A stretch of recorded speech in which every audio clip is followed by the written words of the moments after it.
Hi, everyone. My name is Christian, I'm Trisha. and we'd like to welcome you to this year's BCBP Christian Life program. Allow us to share our story today with you on how God has blessed us with His unfailing love and grace. I am probably the least likely person to do this orientation sharing because I grew up in a traditional conservative Chinese family where we don't really express our feelings a lot. We usually just suck it up and just, you know, power our way through. Growing up, my family and I were always practicing Catholics. Religion was important, and going to mass was a must. I went to a Catholic school all the way from grade school up to high school. But in college, I went to a public university. My first closest encounter with God was during senior high school when we had our senior retreat. It was memorable, and ever since that time, I've always wanted to feel that spiritual high and peace. After graduating college, I worked for an investment house. It was also in the same institution that I met Trisha. I was already a regular associate. I've been working for a year. So they were the new batch. They came in the room. I saw Trish and I was captivated by her bright eyes and her smile. Um, we never got together. She was with someone, and I eventually ended up with somebody else. Um, so after a few months, she left for the US for further training, and that was it. We never really got in contact a lot or ever. Christian was my office crush. I liked how he dressed, and his cologne smelled so good. But that was about it. We didn't talk much because may nakabakod sa kanya, and I was with somebody else. It was only when I got back from the US after 2 years that we reconnected. We were both single and got invited to our former office mate's birthday party, who was also his college kabarkada. As fate would have it, none of our office mates made it, so I didn't know anyone else in that party. He had no choice but to entertain me. We were both jobless at that time, so that night turned into consecutive nights of texting, emailing, and going out. We played badminton, watched movies, go to Malate, and listen to bands, or just hang out at home. Our relationship was so easy, maybe because we started out as friends. Everything just fell into place. I had been praying for a better relationship that was less forced and had less drama. God heard me, and Christian was my answered prayer.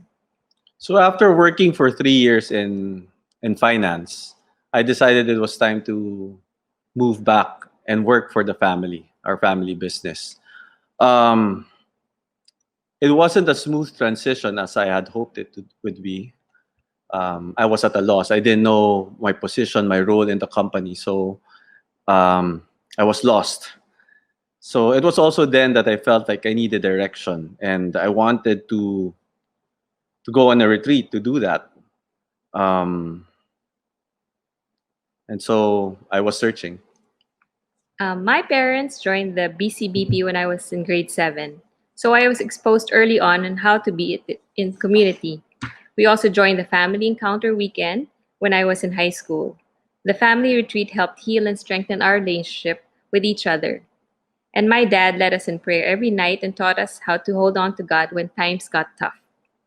My parents made the right decision in joining because it formed a firm foundation in my life, and I always knew where to turn to when I was lost. When I was in the States, I formed a bond with Mama Mary. I was far away from my family and far away from community. Praying to her consoled me and kept me safe. And being back in Manila was quite a change. All of my friends were busy with their careers, and I was stuck in a crossroad. I found myself searching for something, and my answered prayer was a singles encounter weekend in our parish. I saw the announcement and decided to join.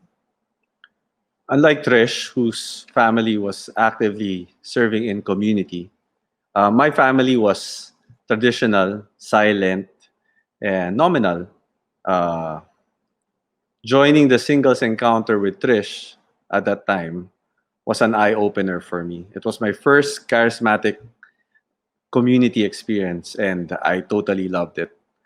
I enjoyed it so much that I became very, very active. At that time, I was living in New Manila, but that didn't stop me from driving all the way to Alabang almost every day just to be able to serve, to attend meetings, to join community. We both served actively and even extended a few more years even after we got married. We got married in January 2005. We were both 28 at that time and had agreed that we would set aside 1 year to just enjoy our first year of marriage. No baby plans, but if it happens, then so be it. In July of that year, we got pregnant. I was ecstatic. But at the same time, I was also scared because I didn't know how it was to be a dad. We took things relatively easily. We never stressed about each checkup. During one of our periodic monthly checkups, though, we found out that our baby had stopped progressing. Um, Eventually, we lost our baby at 10 weeks. I was devastated.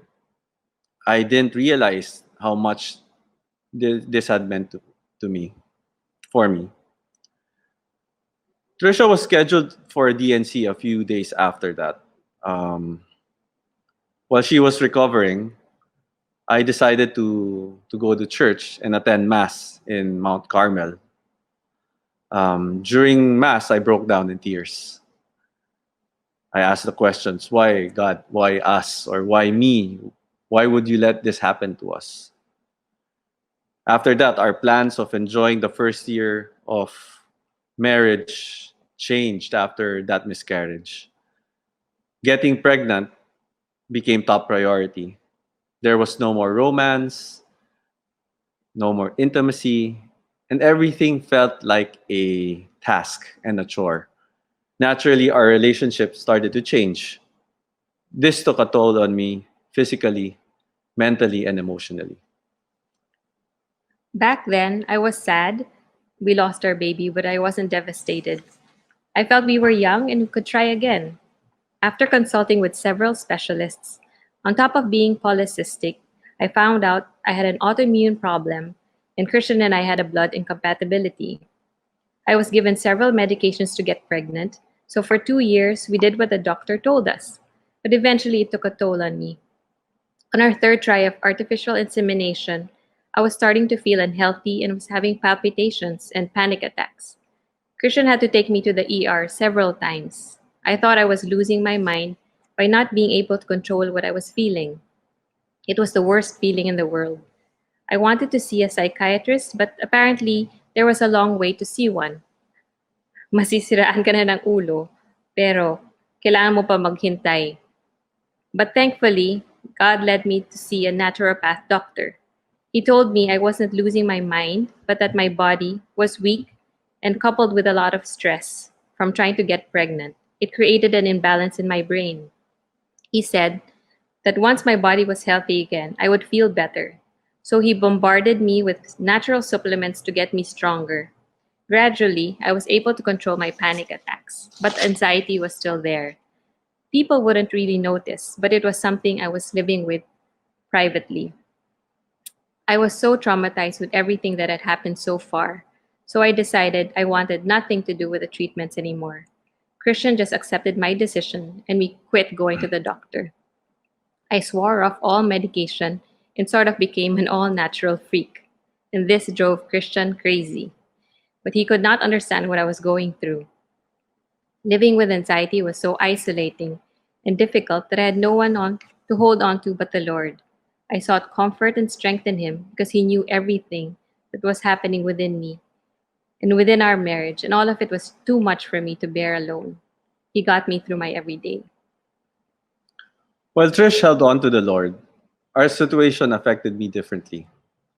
I didn't realize that I had started to change. Trish would always tease me that she married me because of my pure heart. Instead, I became impatient, masungit, and I would easily get mad. I felt I had no one to turn to. I didn't know how to express what I was feeling because growing up in a conservative family, we never really shared our feelings. As an example, my dad died when I was 8 years old. We never talked about it. It was a delicate subject. So early on, I learned how to bottle up my feelings. I had started to lose my faith rapidly and had started pulling away. We would still go to Sunday Mass, but we had stopped serving with our community. It was also during that time that I had stopped praying. Trish would always bug me to pray with her, and she would always say that the husband is the spiritual leader of the family. And I would retort back and say that, okay, since I am the spiritual leader, then I will assign you to be the prayer leader for that night or that day. Um, to keep myself busy, I found myself new hobbies, new toys, and material things to keep me sane and displace the emptiness and hurt and pain that I was going through over the course of that experience. I wanted to plead Trish to listen to my suggestion, and I wanted to try IVF as early on.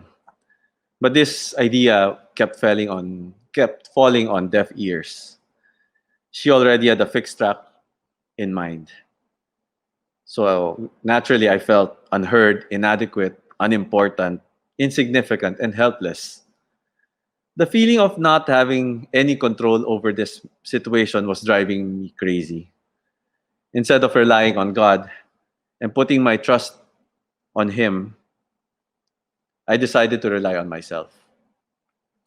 I immersed myself in worldly things and pleasures. I thought I was still in control, but I was actually losing it. I was spiraling down. I was definitely moving farther away from Him. It felt harder and harder to communicate with God because pride had already set in. I was short sighted, selfish, and blinded that I did not notice the adverse change in me had already been affecting Trish. It was tiring to stay positive and hopeful when it felt like your partner was giving up on the situation. We were never on the same page on how we wanted to get pregnant, and this caused a lot of stress. He wanted to do IVF, and I just couldn't do it. It was painful to watch everyone else but us get pregnant, and even more difficult to share what we were going through with people who weren't in the same situation. We were unhappy and grieving for a future that we both imagined for ourselves, a family. I promised Christian if my all natural plan did not pan out, we would proceed with IVF. In April 2015, we implanted two grade A embryos, but God had other plans. Our concerted effort to get pregnant still went for naught. It just wasn't meant to be yet. But this void in our marriage took a toll on us, and we both felt empty and spent. At this point, I didn't feel much. It was a conscious decision to love Christian. He was there, but I didn't feel him there. I felt like we were roommates and not husband and wife. At one point, I thought if he left me, would I be sad? The fact that I was asking myself that question made me realize how bad our situation was. That's when I knew something had to change. Feeling shortchanged and slighted, I looked even further into other things that would displace the hurts and disappointments. I started to go out more often and I would leave Trish at home to do my own things, to have my own me time. First, it was just afternoon happy hours. Um, then it turned into occasional evening gimmicks, then late evening gimmicks. I would come home really late at night, past midnight. Trish would already be asleep, and this routine would go on and on and on. I lost sight of my duties as a husband to Trish. I became selfish. I focused on what I wanted and what I needed. It was me first, Trish second. Worst of all, I lost my relationship with God. He became last. That October, we took a trip to Europe with his family. Our last stop was Lourdes, and we spent 3 nights there. It was a blessing for Christian and I. He initially complained that 3 nights was too long, but surprisingly, he enjoyed the tranquility and itinerary we planned out. Our stay was like a retreat for us. Being in such a holy place, you can't help but be embraced by this overwhelming feeling of grace and sense of grace. We both felt the healing love of our Lord wash over us and fill our emptiness with his peace.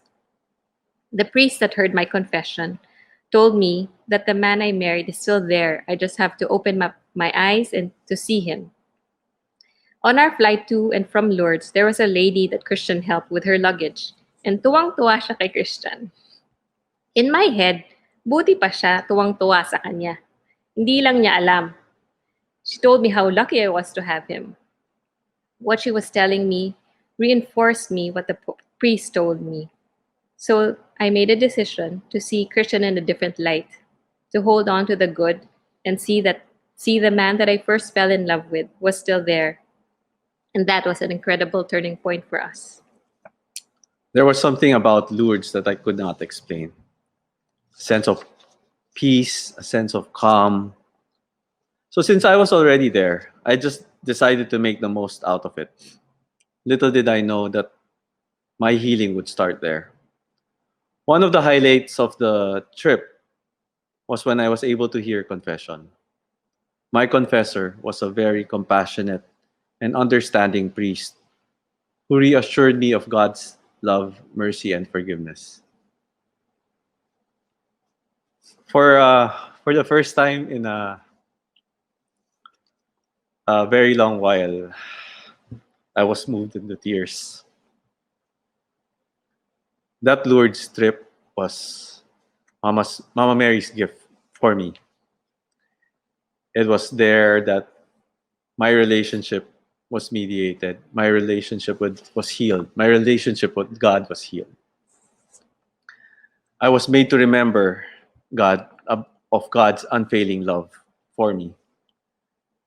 He continued to seek me even when I was truly unworthy of his love.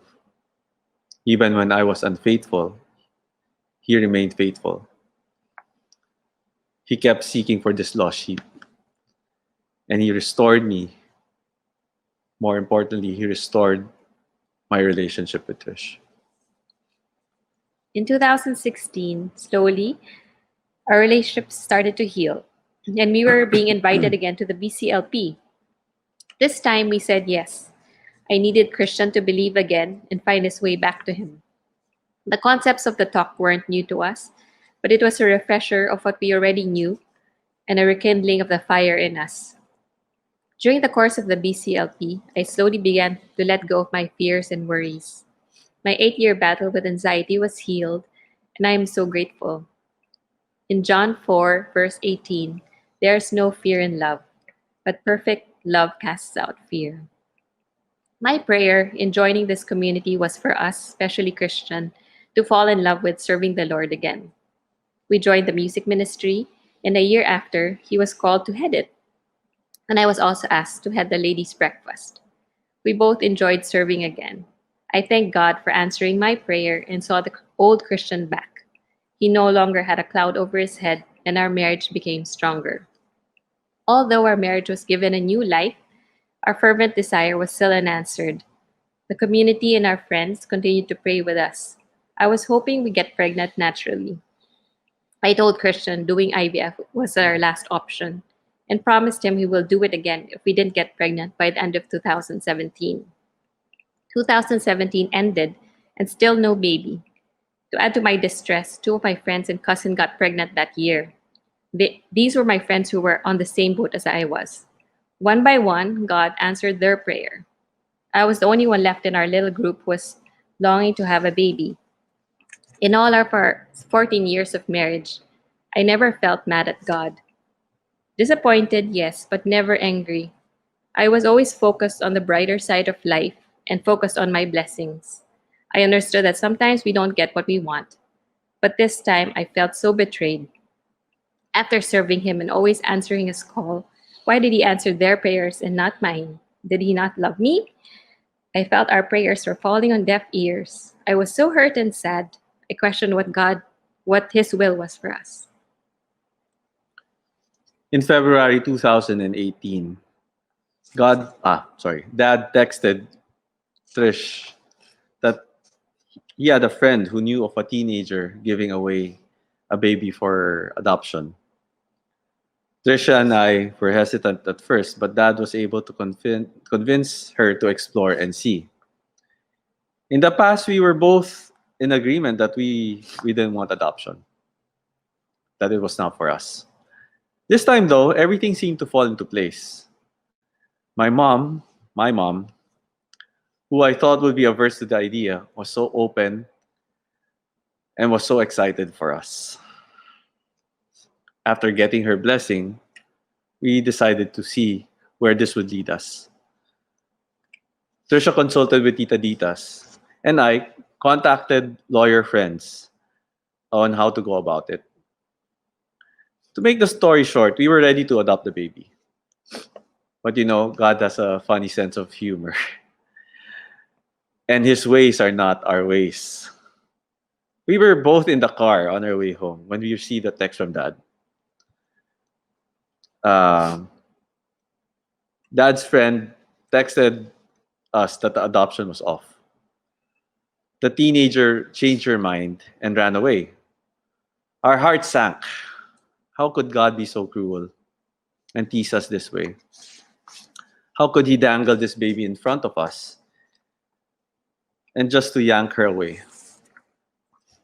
It was like adding salt to my open wound. I didn't know what he wanted anymore. I felt so angry, lost, and unloved. I aired out my grievances to God and questioned his plans for us. I couldn't stay mad at him for long, though. With his grace, I was able to let go of my anger and surrender to his plan once again. As promised, I agreed to IVF. I was 42 already and agreed that this would be our last try. We prayed that if we were not successful this time around, we needed to accept our fate and continue being the ninong and ninang ng bayan. We have 40 plus inaanaks. In November 2018, we went back to the fertility clinic. We had two frozen embryos from 2015 for fertilization. Only one survived the fertilization and became an embryo. Statistics say that, that the implantation rate in a 40-year-old is 10 to 15%. We knew our chances were slim, but we were all in. That was our last hurrah. On November 3, they implanted our only embryo and had to wait for 7 days to find out if we were pregnant. Those 7 days were nerve-wracking. I tried to keep calm and surrendered to his plan. We had our community and friends praying with us. Our next appointment was 7 days after that. That was November 10. On the way, we agreed that we would accept God's will for us. When we entered the consultation room, our doctor sat us down and said, "We'll see you next week for checkup and ultrasound." Trisha and I were bewildered and weren't sure what she meant and had to ask her again. And that's when she said, "Oh, you're positive. Congratulations." We couldn't believe our ears. It was so surreal and unbelievable for us. We didn't want to get too excited because in IVF cases, miscarriages was still common. We were so happy, but we tried to manage our expectations. As we were going down the elevator, we continued to just act cool, calm, collected, and relaxed. But as soon as we entered the car, we just looked at each other and we just completely broke down. Tears of joy flowed out of us. We felt so relieved, so happy, and so grateful. I will never forget that moment. It was truly special. In Genesis 28:15, he said, "Behold, I am with you, and I will keep you wherever you go." and I will bring you back to this land. For I will not leave you until I have done what I have promised you. God kept his covenant with us. All throughout the rough and tumble, he was always there with us. Christian and I embraced the pregnancy and trusted that everything fall into place. My pregnancy wasn't a walk in the park. There were a lot of checkups and treatments to ensure I wouldn't have a miscarriage. I had to drink aspirin and inject myself with heparin every day and get monthly infusions. Ironic how it was the total opposite of what I was praying for, a natural pregnancy free of medication. But looking back, God prepared me for it. My anxiety was gone, and I had no fear in the treatments. I just surrendered to His plan. On June 18, 2019, Ellie Marie Ruste was born prematurely, a month to be exact. It was an emergency CS since Trisha's BP shot up to 160 over 100 and could not be uh, contained anymore and maintained. Despite all the complications and early delivery, Ellie was strong enough not to be put in the NICU. We saw his hand in everything. Trisha could have gotten a seizure due to her preeclampsia, and a lot could have happened, but he kept them safe. We are finally parents.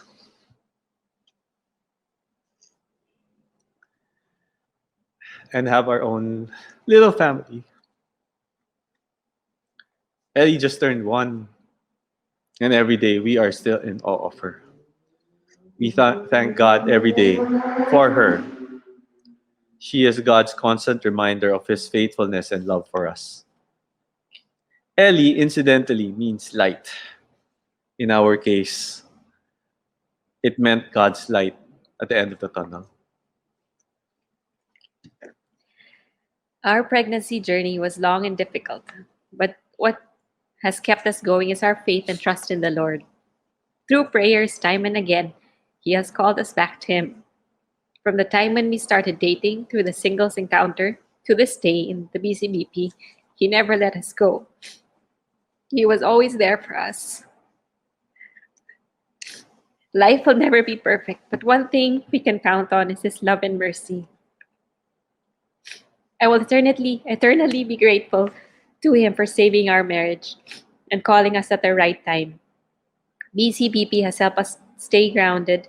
It is a place where we come to pray, worship, sing our hearts out, share our day, and a place where there is no judgment.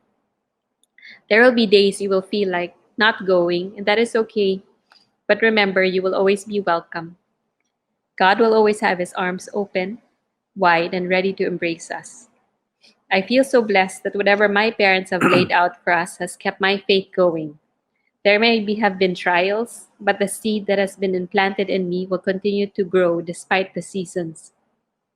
I encourage you to let this first BCLP session be the seed that will be implanted in you.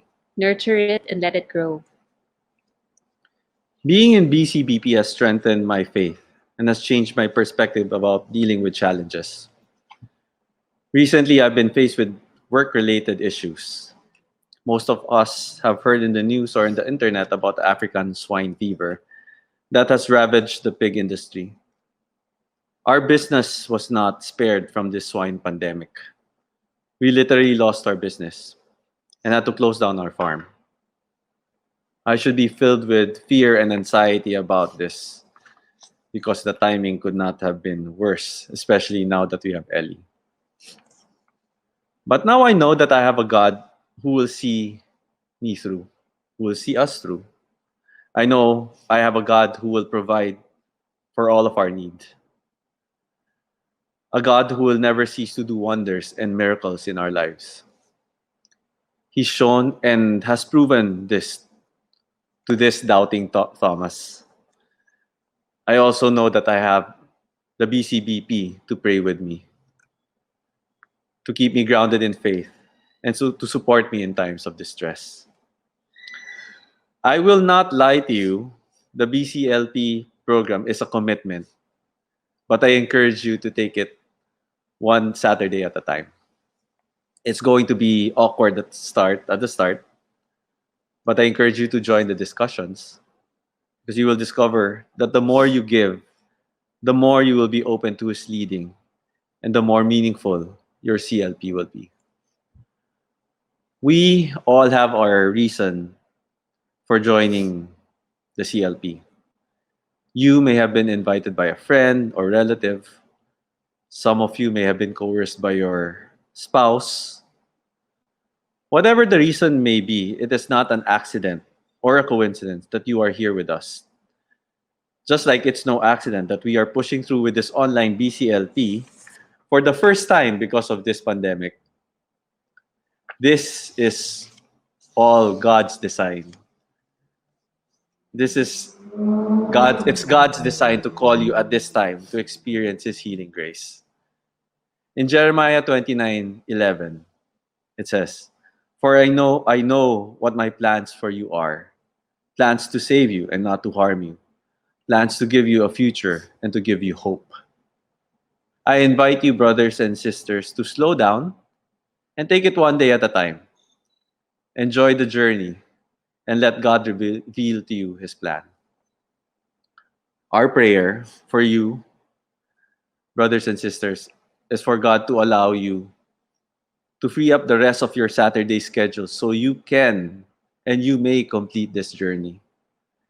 We pray that he may increase your faith to aid you in whatever unbelief you have. May he bless you and keep your family safe all throughout this trying time, especially because of this pandemic. Our God is a God of miracles. Nothing is impossible with him. He will come and rescue you when you need him.